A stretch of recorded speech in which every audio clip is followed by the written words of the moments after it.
Hi, everyone, and thanks for joining us for episode 710 of the People Behind the Science podcast. I'm your host, Dr. Marie McNeely, and in this episode, I am excited to share our conversation with Dr. Jen Wilcox, originally released on July 17th of 2017.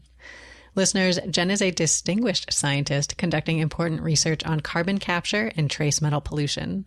She is working to better understand and reduce CO2 emissions from coal and gas-fired power plants, as well as how to capture trace metals and reduce their emission into the environment.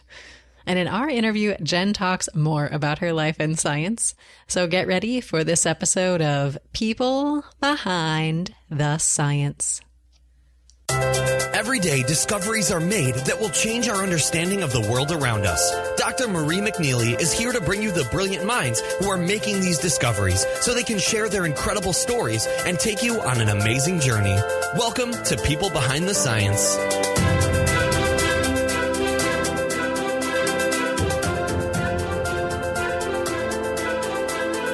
Hello, everyone, and welcome to another episode of People Behind the Science. Listeners, today I am excited to introduce you all to Dr. Jennifer Wilcox. So, Jen, thank you so much for joining us on the show. How are you? Doing great. Thank you. Wonderful. We are excited to have you with us today and excited to learn more about your work. But I do want to take a moment to introduce you to our listeners first. So listeners, Jen is an associate professor in chemical and biological engineering at the Colorado School of Mines, as well as an investigator within the Clean Energy Conversions Laboratory there. Jen received her bachelor's degree in mathematics from Wellesley College and her PhD in chemical engineering from the University of Arizona. She served on the faculty at Worcester Polytechnic Institute, as well as at Stanford University, before joining the faculty at the Colorado School of Mines, where she is today. And listeners, Jen has received numerous awards and honors, including an Army Research Office Young Investigator Award, an American Chemical Society Petroleum Research Fund Young Investigator Award, and also an NSF CAREER Award. In addition, she was awarded the Stern Award for Distinguished Paper from the Journal of the Air and Waste Management Association. And listeners, Jen is here with us today to talk about her life and her science. So Jen, we cannot wait to get to know more about you and your work. So can you start by telling us what you like to do when you're not doing science? Well, I actually have a 3-year-old who keeps me very busy. Her name's Mazzy, and she's very active. And so I really love to spend time with my husband and my daughter. And I also love the outdoors. And so I run a lot and bike. And so those are kind of the things that I prefer to do when I'm not doing science. I love it. And Mazzy, that's a really pretty name. Is she named after someone? No, actually, she's not. We were trying to find something that was unique. Her middle name is after her grandfather, and that's Mansour. So it's a unique name, Mazzy Mansour.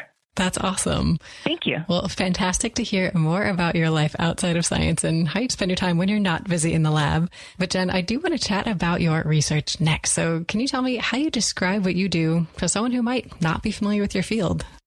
So my area is really looking into 2 different parts. One is looking at carbon capture, so trying to understand CO2 emissions associated with coal or natural gas-fired power plants and to try and reduce the emissions.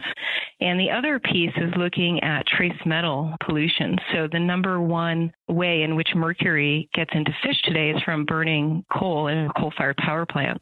And so both of those subjects are really related to the environment and air pollution.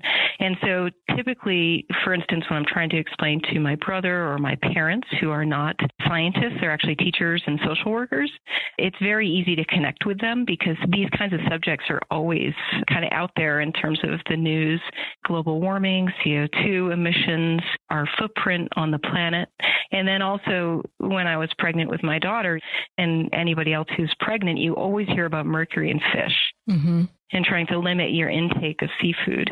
And so I'm fortunate that I work in an area that I think is really easy to connect to kind of mainstream. Absolutely. So I know these topics are, like you mentioned, really big in the public interest. So do you have a lot of opportunities then to talk to people who are outside of your field about your work? Yeah. One of the things I've been able to do recently is getting involved and communicating to stakeholders like policymakers or just the mainstream, and through different reports. So, for instance, the National Academy of Sciences is an example. I'm actually working on a second report now associated with carbon dioxide removal methods from the atmosphere. And so the idea behind those is to write those reports on a higher level than what I'm used to, say, for a journal publication. And I do consider that to be outreach, and I think it's extremely important. to try and distill some of these complex topics into information that's easier for people to understand. Absolutely. And make it relevant for people's everyday lives. I think that's so critical. Absolutely. So now, Jen, we talked a little bit about some of your work, and it sounds like you've got a lot to balance in terms of raising a 3-year-old, all the things you're doing in the laboratory, your outreach side of things. And I think it can be hard to fit it all in a day. And I always look to other scientists to see what motivates them, how they do it all. So do you have a force or a quote or a saying that really keeps you going? My grandfather loved poetry, and his favorite poet was Dylan Thomas. And so when I was a kid, I grew up kind of recognizing the power of that. There's a quote that Dylan Thomas has, and it's, "The force that through the green fuse drives the flower that blasts the roots of trees is my destroyer. And I am dumb to tell the crooked rose our youth is bent by the same wintry fever."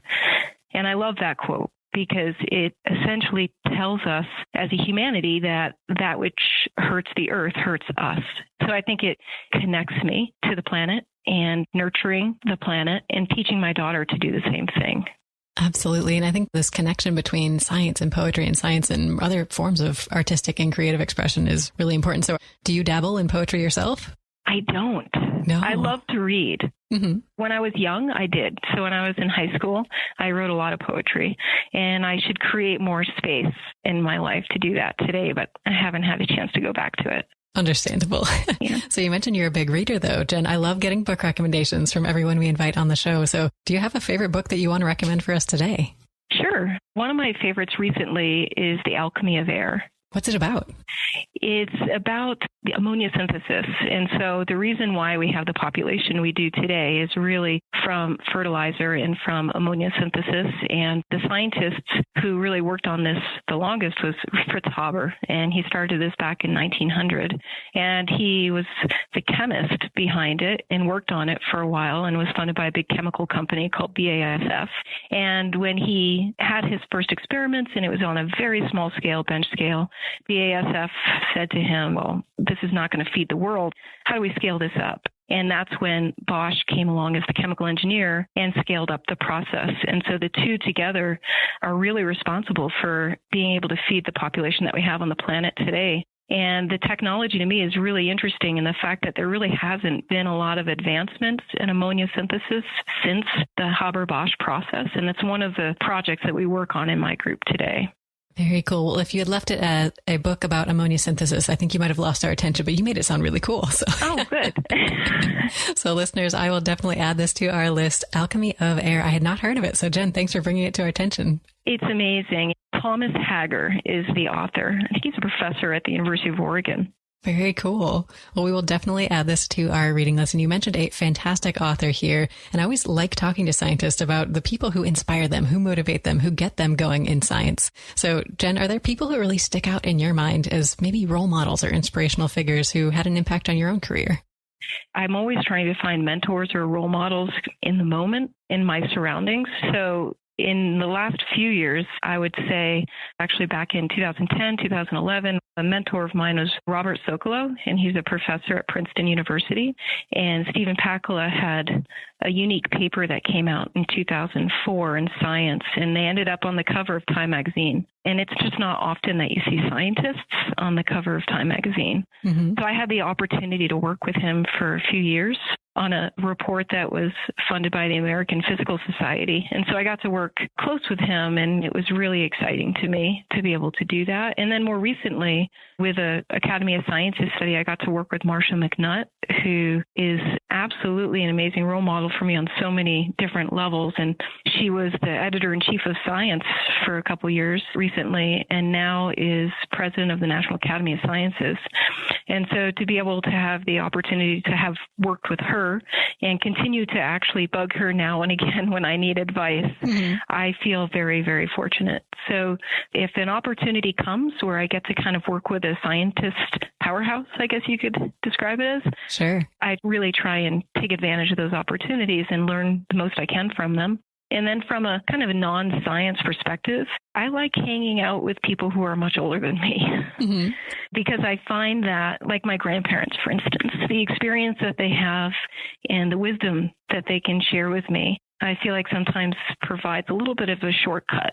And I really enjoy that, just listening to people who are older. Recently, I was getting involved with a foundation here in Colorado called the ARCS Foundation, which is a group that it's actually nationwide, but there are different organizations state by state. And the one here in Colorado has given over $1 million to 3 of the universities in the state. So Colorado School of Mines, CU Boulder, Colorado State. And I went to one of the first meetings as a volunteer, and I was the only one under the age of 65 in the group.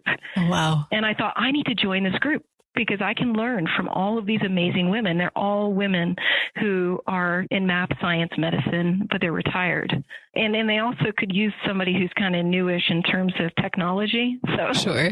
Right. So I bring something to the table, but the experience that they have collectively, I'm just super excited by the opportunity to be with them. Oh, absolutely. I've done quite a bit of research in older adults with Parkinson's disease, and the stories they tell are just phenomenal. It really helps you put things in perspective in terms of how things were even 50 years ago and the advances that have been made. Absolutely. Very cool. Well, great to hear about some of these people who have motivated and inspired you. And you mentioned 2 of these kind of big figures, Robert Sokolow and Marcia McNutt. And I think for some scientists, especially younger scientists, it can be intimidating to be confronted with one of these powerhouses or to have the opportunity to work with them. So what was that first interaction like for you with either of those individuals? Well, actually, I went into both very naive, which probably was a good thing. Sure. So to be honest, when I first started working with Rob, I didn't know really the magnitude of who he was. I was very young, and I kind of got invited into this group, and I said yes, unknowingly, what it was really going to provide me with. And then I kind of figured out. So I had already kind of jumped in with both feet before I really understood the power of the situation. With Marcia, when I first started, she wasn't editor-in-chief of science at the time, but she had been president of the USGS. So that was a big deal to me, the first woman president ever of that organization. Absolutely. So to me, that was an amazing role model, and I was just excited to get to know her and to just have that experience. And then after, she had these other successes, and I just thought, wow, how can you climb that ladder anymore? But she kept doing it. Right. The bar just keeps going up. Yeah. Very cool. Well, Jen, let's rewind for a moment and take it all the way back to the beginning. And can you tell us what first got you interested in science? Sure. When I was really young, in high school or maybe even younger, my grandfather had bought me a microscope, and under the microscope you could put their bubble cells, which means that you could actually go, and we had a stream by our house. I grew up in the middle of nowhere in Maine, and so I could go behind our house and get real live samples, insects in the water, and put them under these slides that my grandfather had gotten me for this microscope. And then I even had a little projector for it. And I, from a young age, was just so excited about the natural world, insects and rocks and plants, even our own natural systems. I think my brother and I were probably 10 or something like this. He's just a little bit older than I am. We were at the bookstore, and she said, I want you guys to pick out any book you want. And I picked out a book of the human body. Oh, wow. That's impressive. Good choice. And was so excited to just memorize everything. And to me, it was this power. Knowledge was power. Knowledge was independence. So if I could just absorb all of this information, I just felt like it was power and independence, and nobody could take that away from me. And I always kind of had that feeling. There's an intense curiosity of just all these questions that I had, and I wanted the answers. A funny short story. When I was a freshman in high school, and our biology teacher had us doing this project where we were learning about the cells and everything inside the cell, the mitochondria, and every single component, what it did. And I just couldn't believe that that was going on inside my body at that level. And I was upset with my mom for not having told me this. Oh, no. So I went home and I just went off on this rant of like, how could you have kept this from me? Oh, no. And of course, my mom, not being a scientist, is a therapist actually, and was like, Jen, I'm so glad you're excited by this, but I swear I did not keep it from you as a secret. I just don't understand these things myself, and that's why I didn't teach you.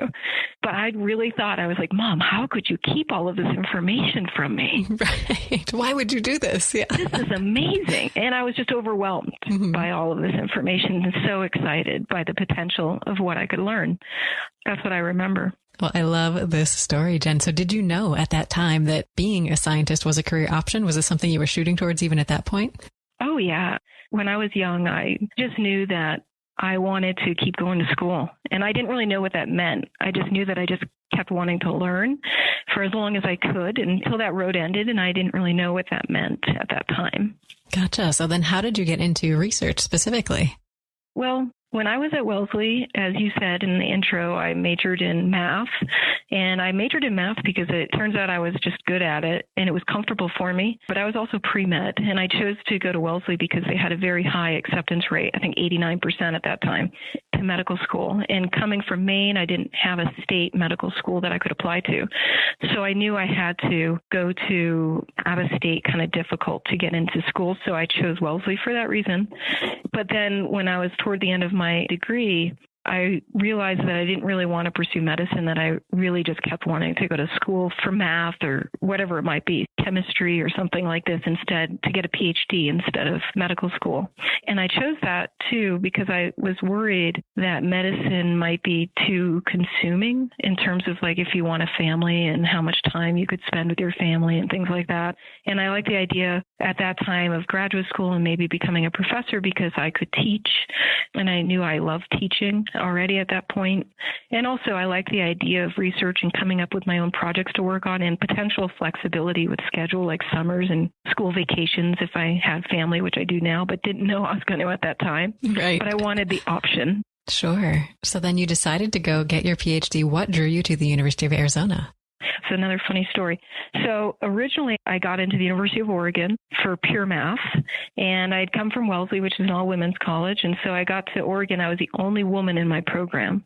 And it was a bit of a shock to go from all women to only me. And also it was Oregon and it was very rainy and I was very unhappy in that program. And so I didn't last very long. And I had a friend who said, move to Tucson. It's sunny every day. Mm-hmm. And so I packed up everything and I moved to Tucson. And I did not go to school at first. I took a break because I really felt like I needed to reset and rethink about what I wanted to do. And I realized that pure math was not applied, obviously. Sure. So when I got to Arizona, I just kind of talked to some folks in the math department, and one applied mathematician talked to me and said, look, you like chemistry, you like math, how about chemical engineering? And so the following year I applied and got into the program and started in chemical engineering, and I loved it so much. And I think when you love something, the path becomes quite easy. And I ended up getting my PhD in 4 years. I just loved it. It answered so many things, so many questions that I had inside myself. There's a lot of aspects in chemical engineering that's answering questions about the natural world, which I've always been curious about. And so it just seemed like a perfect fit for me. But it wasn't something I learned about until I was older. I didn't know about chemical engineering when I was at Wellesley because it was a liberal arts college. So it was never introduced to it. Definitely. And I love this story you shared with us in terms of your path, because I think a lot of students, when they think about careers in science, they see it as a very linear path. Like you have to know everything when you start on it. But in talking to a lot of faculty members, there are sort of these little bumps in the road or detours and things. And I think you can absolutely go on to have a successful career, even if you experience some of these. Absolutely. Yeah. So now tell us then what happened when you started looking for faculty positions. You flew through that PhD in 4 years, which is phenomenal. What happened next? Let's see. It was January 2004, and I started just putting applications out, and I had an interview at Worcester Polytechnic Institute, and I went for that interview, and I didn't expect to get the position, but they made an offer, and I really thought that I was going to take 1 more year to do my PhD, and I'm sure my advisor thought the same. Right. But I knew what I wanted to do, and I just thought of it as kind of a practice. And I thought, well, let me put these applications out and I'll just see how this all feels. And to get an offer wasn't something I was expecting. And I just started writing my dissertation at that time. Oh, wow. Yeah. And I went to my advisor and I didn't even tell him I was interviewing because I just didn't think I was going to get any kind of offer, because faculty positions are really hard to get. And usually you do a postdoc first. And I didn't do that. So I actually had the offer letter, and that's when I told him. Wow. And they want me to start in September. And here it is, February at this time. To get writing, yeah. Yeah, and he's like, Jen, what dissertation? And is this letter even real? And I'm like, it is real. Call him up. So I wrote fast. I did things very, very quick there in the end. And it was funny because my dissertation, I think, was about 375 pages or something in the end there. Oh, my goodness. And my advisor said at one point with one of the drafts, he's like, this isn't a diary, Jen. Because that's all I could just write it like that because I needed to get it done. Mm-hmm. And I wasn't really thinking, they say you write the first draft with your heart and the second draft with your brain so that you don't fear an empty page. And so that's what I did. At least I had something to work with to polish. But to this day, I write that way. And it was fine. It served me well. And I started my position actually in July of 2004 at Worcester Polytechnic Institute. That's phenomenal. And then you had a stint at Stanford for a little while, too. Yeah, so I was at Worcester for about 3.5 years. Worcester Polytechnic Institute has a wonderful undergraduate program. In fact, I had 6 undergraduates as co-authors in the short time I was there, and mostly women. And I've kept track of all of them to this day. Some are faculty members and are doing amazing. And they've all gone to get their PhDs, by the way, which is pretty awesome. That's exceptional, yeah. Yeah, but I did realize that it was very difficult while there to recruit PhD students. We were really in between MIT and Rensselaer Polytechnic Institute, so there was this competition, and that got to a point where I had 2 early career awards, the ones that you mentioned in the intro, NSF and Army Research Office. And so I actually had to tell my program director at the Army Research Office, can I put this on hold because I don't have a student to do the work? So I recognized at that time that if I were to stay there, I would either not have a large research program or I would just have to move. And so at that point, I applied to 3 schools because there are very few places that I've always wanted to live. And I love the outdoors. I love hiking and running and biking. And so I applied to a school in Colorado at that time. And then I applied to Berkeley and I applied to Stanford. And out of the 3, I got a job at Stanford. So I, of course, said yes and took that job. And I was there for about 6.5, 7 years. And I grew a very large research program there. I had about 15 to 20 people in my group. And it was an intense moment. We got a lot done. I wrote a book on carbon capture, a textbook, and it was very, very productive time. But I was in a department called Energy Resources Engineering. And I was coming from chemical engineering. And I was excited because at that time, I was really defining my work and saying to myself, I want to make an impact in the field of energy and the intersection of the environment and really minimizing the environmental impacts on fossil fuel use. And so in that department, I learned after some time there that it was really a petroleum department, kind of disguised as energy. Gotcha. And it wasn't a good fit. It didn't fit the way that I live life. And how I live is an electric car and solar on my roof. And it's not just in my research, it's who I am as a person. And so I went back to think about, well, where are those places that I love? And Colorado's one of them. Dig up the old applications, yeah. I really did. And here I am. So I'm excited. Fantastic. Well, Jen, thank you so much for telling us a little bit more about your own career path. And I'm excited to hear more about one of these projects that you have ongoing now in Colorado. So is there one in particular that you want to give us a little more detail about? One of the projects that I'm working on now that I'm really excited about is capturing carbon dioxide on vehicles. So if we look at all of the ways in which CO2 is emitted into the atmosphere, the biggest sector is the electricity sector, coal and natural gas-fired power plants. And there's been a lot of technology associated with the separation of CO2 from the exhaust of those plants. But one that's really difficult is the transportation sector. And the reason why it's difficult is because we have 1 billion cars on the planet, and each one of those is an individual CO2 emitter. And it's difficult to control that. And I will also mention that one can get an electric car like what we have, but the issue with that is, for instance, in the state of Colorado, if we were to plug our car in and we were hooked up to the grid directly, most of the electricity generation in Colorado is actually from coal, and that is more carbon dense than gasoline. So it's actually worse. In living in California, it was a little different because the energy mix is different and it's not as carbon intensive as Colorado. In Wyoming, it would be really bad because, again, it's coal. So when you buy an electric car, you do have to think about when you plug in, where are those electrons coming from? So that's why I think it's important to follow through and make sure that you have a renewable source. of electricity when you have an electric car, if you can. So one of the projects that we're looking at is trying to tackle that transportation sector, which is responsible for 25% of global emissions. And so our project is looking at, we start with natural gas. So you have a vehicle and you have a reservoir or a tank on the car where you can actually put in compressed natural gas, of which there are a lot of compressed natural gas filling stations across the U.S. And then what we have in my group, we've developed a reforming technology that's pretty compact that would fit right on the car, smaller than, say, half the size of a 14-gallon gas tank. And what the reformer does is it actually converts the natural gas. You have to have some steam, so you start with water, and you react the steam with natural gas, and you produce carbon dioxide and hydrogen. And you have either a fuel cell or an internal combustion engine on the vehicle that draws that hydrogen in. And then coupled to the reformer is a membrane. It's a metallic membrane that selectively removes the hydrogen from the CO2 so that the carbon dioxide is stored in a collector on the vehicle in a compressed state. And on the vehicle itself, you're producing hydrogen in real time, burning it, say, in an internal combustion engine.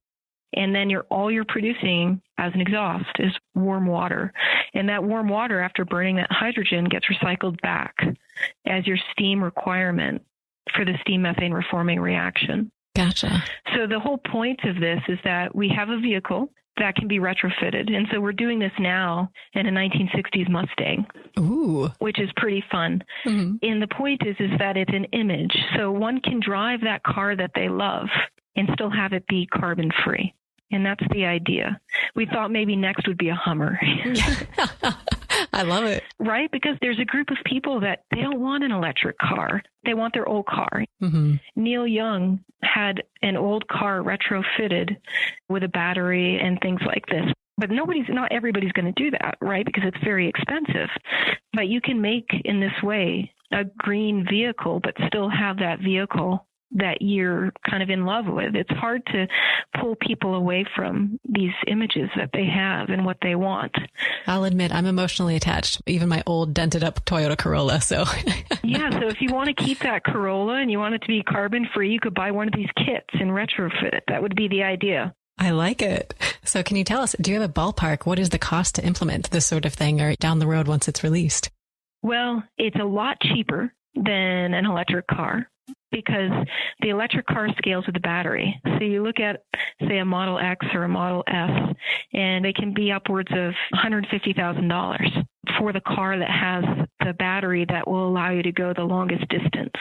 You can go all the way down in terms of like a Model S or even an X, and it might only cost you $70,000 or $80,000 because you're buying the battery that is only going to go 120 miles instead of 270.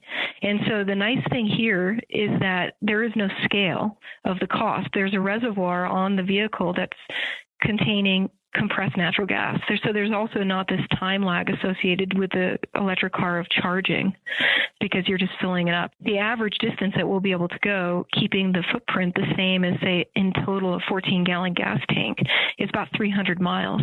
So the cost is really, you have to think about retrofitting the engine. So if you have your engine and it runs on gasoline, you retrofit it so that it runs on hydrogen, which isn't terribly difficult. Mm-hmm. That alone in the Mustang cost about $10,000. Gotcha. That's not crazy. And then the reformer kit, we're trying to ballpark somewhere around 10, 15K. So you could imagine either keeping your car and retrofitting it or buying a new car. And this would be kind of first generation costs. Sure. But much cheaper than an electric car because there's nothing in this system like a battery that would scale with the costs. Absolutely. And you avoid some of the inconveniences that you sometimes get with some of those electric vehicles, like you mentioned. Right. So Jen, this is phenomenal. So it's great to hear more about one of these projects going on. But I think so far we've talked about a lot of the great aspects of your career and your life as a scientist. And we haven't yet touched on some of the struggles and the challenges and the downsides. And I know they're there. So Jen, do you have a story you can share with us today about a failure or a challenge or a really trying time that you went through and how you got through it?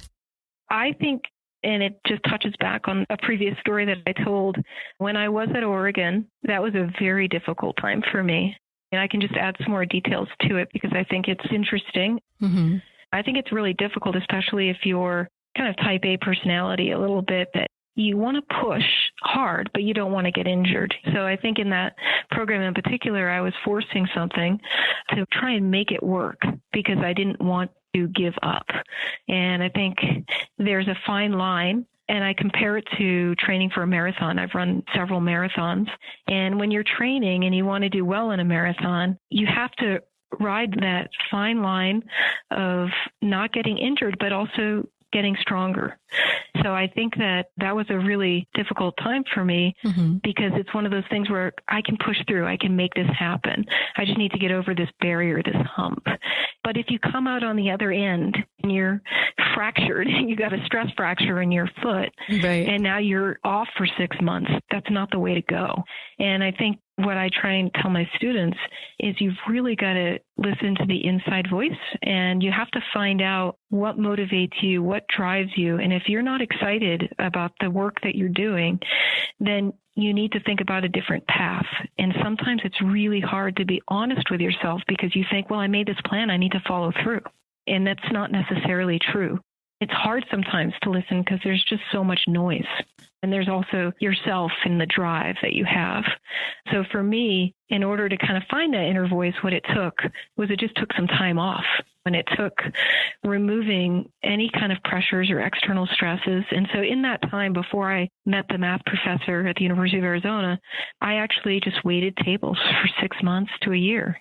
I just did something absolutely kind of mindless until I got extremely bored and really kind of had to wake up and be like, okay, what do you want to do? What do you love? What do you gravitate to on your boring days? And I went back to my biochem book and I was like, oh my gosh, well, if you love this stuff so much that on your down day, this is what you want to read, then that tells you something. Yeah. So I think that this is something that students, I'm sure, out there are struggling with themselves, is this kind of big decision of when to walk away when it doesn't feel like something's working. Because I know persistence is important in science, but at what point did you know that this thing in Oregon was not going to work? And kind of where did you draw that line? I actually remember the exact moment, to be honest, now that you ask me. I had spent over 24 hours on one of my homework assignments. It's like 24 hours in a week. And I counted those hours because I'm always curious to how my time is spent. And now really having to time manage, I like to kind of understand the distribution. And so at that time, I knew how long it had taken me to do that problem set. And my grade in the end was, I still remember, was an 89. And I thought, my God, I got a B+, but I spent 24 hours on this thing. Jeez. This isn't coming natural to me. Is there something else that I could be doing such that when I spend that kind of time, that could come a little bit easier and feel a little bit better? And that was the moment I realized that just wasn't for me. Something that I had to work so hard for and still couldn't be an A student. That just, to me, was an awakening. Sure. Well, thank you so much for sharing that. I think for students out there, for young scientists who are trying to figure out their own path in life, it's so helpful to hear these stories from people who've made it through to the other side. Absolutely. So, Jen, we don't just want to talk about your tough times, though. I do want you to share one of your own success stories next, whichever one means the most to you. Let's see. I would say probably it's the involvement in these outreach opportunities that I have. I get really excited by them. So, for instance, the National Academy of Sciences, where we're all getting together and writing a report, again, mostly for mainstream and policymakers, to try and define what the research areas are for carbon dioxide removal methods. I should explain what this means a little bit. So we always think, and in fact, Rob Sokolow and Steve Pakula, in their paper that got cited in Time magazine back in 2004, the point was we can prevent warming of the world, certainly 2 degrees C, with all of these technologies that we have today. They include renewables, replacing natural gas and coal with renewable energy, which we're doing to some extent, increasing the efficiencies of buildings and automobiles, and maybe more dependence on biofuels and all of these things. And then finally, carbon capture. And what carbon capture is avoiding the CO2 emissions to the atmosphere in the first place. So just either capturing it on a power plant, displacing fossil fuels with biomass, whatever mechanism it may be, but not allowing the CO2 to get into the air. And we've been doing a few of these things, but not to the scale that we need to prevent 2 degrees C warming by, say, 2100. So what carbon dioxide removal is saying, okay, well, we're not mitigating, we're not avoiding the CO2 on the scale we need to. So what's our backup plan? Our backup plan is now we need to think about how to take CO2 out of the air. We've put it all in there. How can we take it out and try and get back to some kind of level that's acceptable so that we prevent warming and all of these irreversible damages to the climate? That's what this report is about.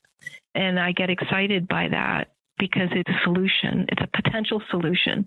If we can create a path forward and define what the research needs are in this area, then it could be communicated to government organizations or even non-government organizations to try and put funding out there for scientists to try and do some of this work. And so I get excited about that. Another opportunity that I had recently, and I mean, I call these successes. I'm not listing them on my CV as an award, but to me, they are awards. They're opportunities to make a difference. And they're rewarding. Absolutely. And the other one, it's the second year in a row that this program has existed. It was developed under Ernie Moniz when he was the Secretary of Energy in the Obama administration. And it's called the Oppenheimer's Leadership Program for Energy and Science. It's kind of an early leadership career opportunity. And the cohort this year, I'm part of it. There's 14 of us. 12 are from national labs and 2 of us are from academia. And we take 6 very intensive trips throughout the year to all of the national labs, and we hear from the program directors, and we learn all about how they're managed and how they're run and how they're operated, and we hear about the challenges that they're facing. And then as a collective group, we're providing recommendations on how to improve the national labs and how they run and how they function and operate. And we report back to all of the lab directors at the end of the year in a big meeting in DC. It's actually called the Big Idea Summit. Cool. So to me, that's also really exciting. And also, I'm extremely interested in the history of science and any kind of topic associated with like biographies. I read Fritz Haber's biography after I read The Alchemy of Air because I just needed to know more about him as a scientist and what he went through. And so in this process, I've picked up a few books about the national labs and how they were created and how Robert Oppenheimer in his 30s became director of the Los Alamos National Labs. I think is absolutely fascinating. So this, to me, is just an awakening, this whole establishment in the United States of the national labs and why so much funding, for instance, goes to defense. And the reasoning behind that, not necessarily that that's the way it has to be today, but the history and why we are still in this situation where a lot of our funding goes towards defense instead of, say, energy in a more productive way. I want to know all of that, and it's allowing me to answer all of those questions and be a part of potential change. Absolutely. Well, it's so exciting that you have these opportunities to kind of get out there, get the science out to the public and connect with some of these government and non-government organizations and get everyone on the same page, because I think that can be a big challenge in one of these big fields that's sort of emerging and going in a lot of different directions. Absolutely. So now, Jen, I'm curious, though, do you have a particular, I guess, challenge that you're facing in terms of this outreach and communication, or are things going pretty well? I think things are going pretty well, except there's always the challenge of being able to get the mainstream to understand what their impact could be on their individual choices that they make every day. Mm-hmm. I think a lot of people have the mindset of they want to understand, they want to know, but they don't think that their choice could make an impact because they're just one person. So I'm actually working on a new book right now that's not a textbook, or it could be thought of as one, but mostly it's an awareness book to try and help mainstream and just folks that aren't necessarily scientists, but also young people. I want to make it accessible to a middle schooler, these kinds of things, and really start the thinking early of what one's impact is on the planet. And that, guess what, your individual choice, that's where the power is. And I want to remind us of that. And I have undergrads that are actually helping me too in my group. One of our projects right now we're working on is putting the American people on a carbon diet. What does that mean? We live in the U.S. and we're the most carbon intensive country in all of the world, pretty much. And we emit on the order of about 17 tons of CO2 per person per year in the United States. And a lot of people don't really know what that number means. And so we want to put it in perspective of what it means and how that's different based upon geography, where you live. Do you live in a city or do you live in the country? Based upon socioeconomic class, how much do you fly? How much do you drive? What kind of foods do you eat? Are you eating meat? Are you a vegetarian? All of these decisions make an impact on your individual carbon footprint. And there are 300 million of us on average in the U.S. Now, when you multiply that out, it comes out to a big number. So the book is really about trying to raise awareness of our individual impacts. Back in the 70s, when I was born, Rob Socolow wrote a book called Patient Earth. And the idea behind that was treating Earth as a patient. And there's an oath that all medical physicians have to take that says that I will treat the patient, but I won't overtreat the patient. I won't undertreat the patient. And the idea here is that if we look at Earth as a patient, undertreating the patient would mean that we keep burning fossil fuels the way we do today, and who cares what happens. Overtreating would mean some of these ideas that are out there, we call them geoengineering, and maybe we end up changing the color of clouds or shooting particles in the stratosphere to induce cooling. These, to me, are really radical science fiction type approaches where we might not understand what the consequences are. But if we are approaching, say, a world that's very warm and there are places in the world that are just non-existent or people aren't able to live anymore, then we might have to do some of these extreme things. To me, that's overtreatment of planet Earth. What's the in-between? So I asked Rob if I could name the book Patient Earth because I need permission. He had it back in the 70s and he said yes. Aw. Yeah, and that's nice. Yeah. So I'm excited about it. And I want it to be more like a coffee table book, a book, not with photographs necessarily, but with imagery. And I was on a run one day and I thought to myself, geez, I'm going to have to get a really good illustrator for this because what I'm going to do is every 2 pages is a new story. It's a new tidbit for somebody to learn another thing. I like it. Digestible in chunks. Yeah, exactly. I don't have a lot of time today, but I have time to read 2 pages and learn something new. I realized this is going to take me a couple of years. And then I thought, well, wait a minute. By the time I'm ready to make all of those images, how old will my daughter be? She's 3 now. She'll be 5. That's the perfect age to start drawing these kinds of pictures because that's how simple I want it to be. Amazing. If I can't explain it to my very intelligent daughter, then it's not going in the book. That's how simple I want it to be. That's my goal. So she's my illustrator. That's amazing. Yeah. Does she know what her responsibilities are at this point? She's going to be so excited. She loves to draw. That is phenomenal. Well, Jen, I love this story, and I love that you're going to make your daughter the illustrator of your upcoming book. I think that's amazing. And you mentioned in talking about some of these different study groups and committees that you're on, being able to travel all over the country to get everyone together, get everyone on the same page, and get everyone talking. And I think this travel is a critical part of science, and particularly in your own field. So are there any particular trips that stand out in your mind as just your absolute favorite or that were really impactful for you? There's a recent one. I had the opportunity to actually chair an entire conference.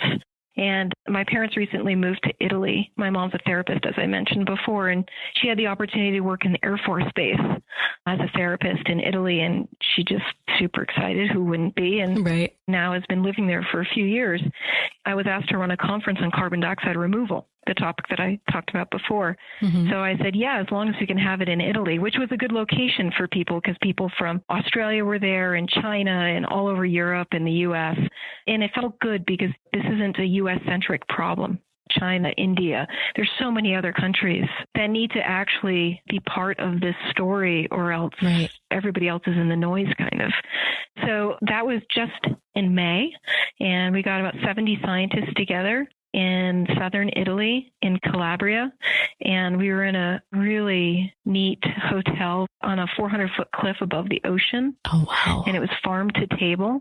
It was so beautiful, and some of the inspiration for the location was based upon the Aspen Institute here in Colorado, and the idea behind the Aspen Institute was to kind of take people out of their everyday busy lives so that they can kind of take out that noise and focus on what's inside and be inspired to do what they do best in their given field, whether it's music or art or science.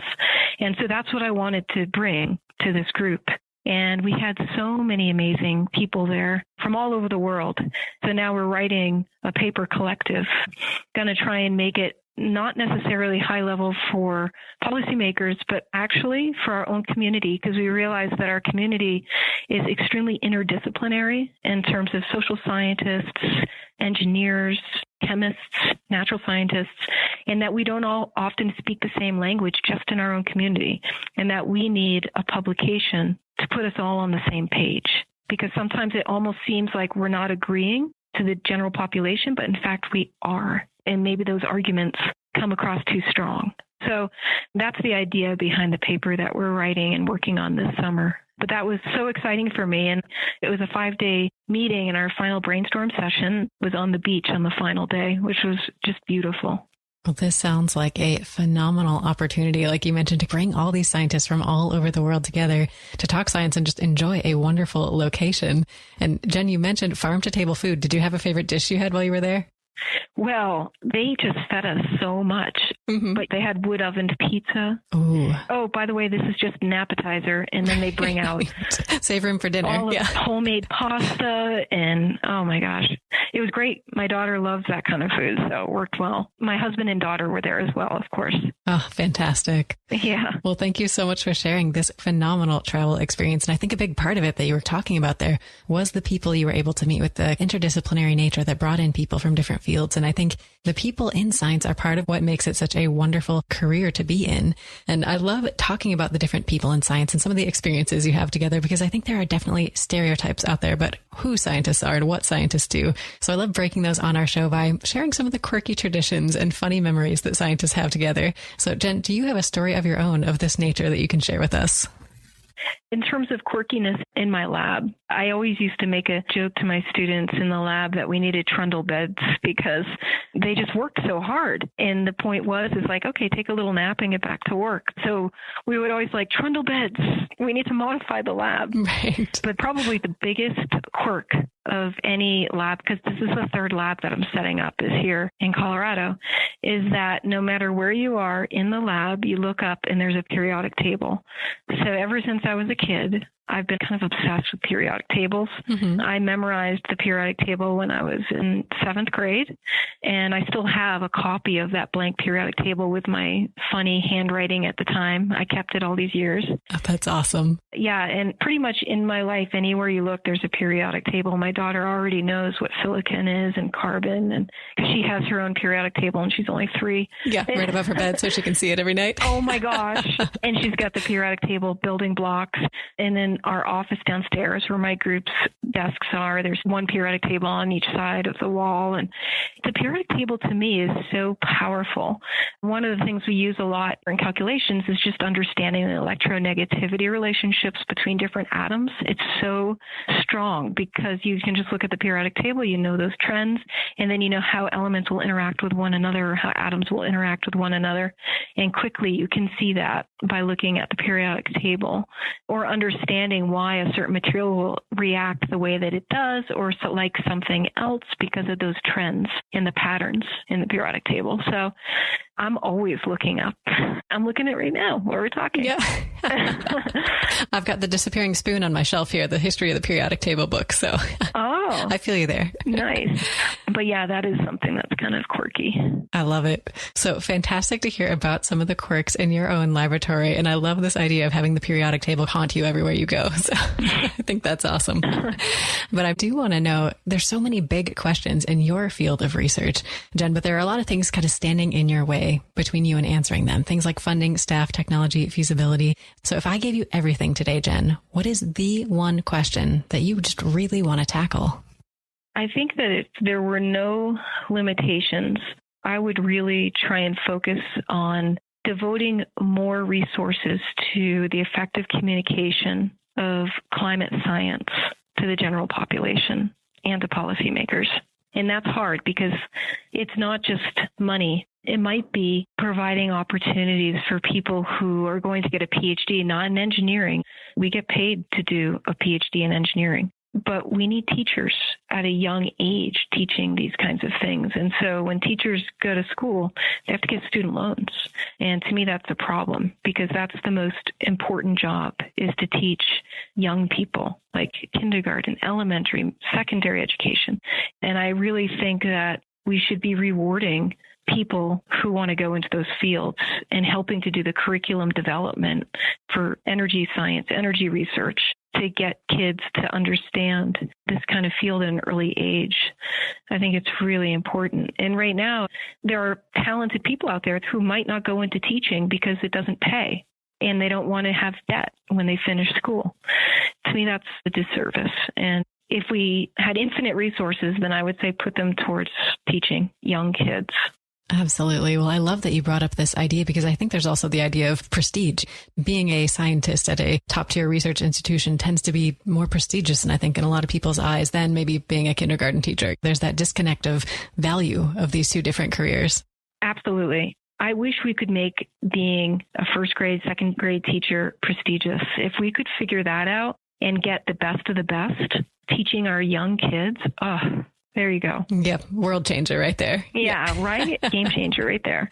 Well, Jen, fantastic to dream big with you today. And I know we've talked about a lot of different aspects of your career, and I think you brought up some really great stories to help our listeners along the way, but we also like giving them some advice that they can use on their own journeys. So Jen, do you have one piece of advice that really helped you along your own scientific journey that you can pass on to our listeners today? Sure. I guess it's kind of twofold. One is, I think, to recognize the importance of mentorship. So no matter where you're at, what stage you're at, find somebody who you would like to emulate, who you would love to just be in their shoes and learn from them the most that you can. I think that that is important. Do what you can to learn from those really talented people that you're surrounded by. And the second thing was, we didn't get to talk about this too much, but when I was in high school, I, again, grew up in kind of a rurally disadvantaged area in Maine, and there weren't a lot of opportunities, and I had to make them for myself. And my high school didn't offer even calculus, and I ended up being a math major in college. But I went to the principal and I said, we don't have a calculus course, but in order to get into a school like Wellesley, I need one on my transcript. Do you mind if I teach myself, pay out of my pocket for the exam, and will you put it on my transcript? And he said, yes. Oh, wow. So sometimes, even when you're young, I think that if you need something, you figure out a way to get it. You figure it out, and you have to think outside the box sometimes. I think that that's crucial. And for me, in that moment, somebody said, these are the 4 things you need. Okay, well, I've got 2 of them. How can I get the other 2? And just keep going up the ladder until you find somebody who says yes. And not being afraid to ask. I think a lot of us are afraid to ask for what we need. Absolutely. There's got to be something inside you that if you want it bad enough, you make it happen. So resourcefulness. Absolutely. I think that is fantastic advice to pass on to our listeners. Jen, is there any other last piece of advice or a last note of inspiration you'd like to leave them with today? The final thing I would say is that no single effort is insignificant. Like an individual effort, I think it's really important to recognize that whole butterfly effect. That one little piece of good that you can do in a day could have a more profound impact than you might think. Whether it's smiling at a stranger or changing your light bulbs to LED, like whatever it might be, Don't hesitate. Don't second guess the impact that those small gestures could have. I try not to. That is a fantastic note to end our conversation on, Jen. Can you tell our listeners, if they want to learn more about you and your work, where should they go? If you wanted to go to my website, it's ceclab@minds.com, something like that. If you do that search, you'll find it. But you can also reach me at wilcox@minds.edu. Excellent. Well, listeners, definitely check out the website. Get in touch with Jen if you have any questions. And Jen, thank you so much for joining us on the program today and sharing a piece of your story. Absolutely. Thank you for having me. It was a pleasure to chat with you, and listeners, wonderful to have you here as well. We'll see you next time on another episode of People Behind the Science. Your voyage to explore the lives of today's exceptional scientists has just begun. You can find everything we talked about today, including our guests' favorite books, biographies, photos, and more, when you visit us at www.peoplebehindthescience.com. I look forward to chatting with you next time on People Behind the Science.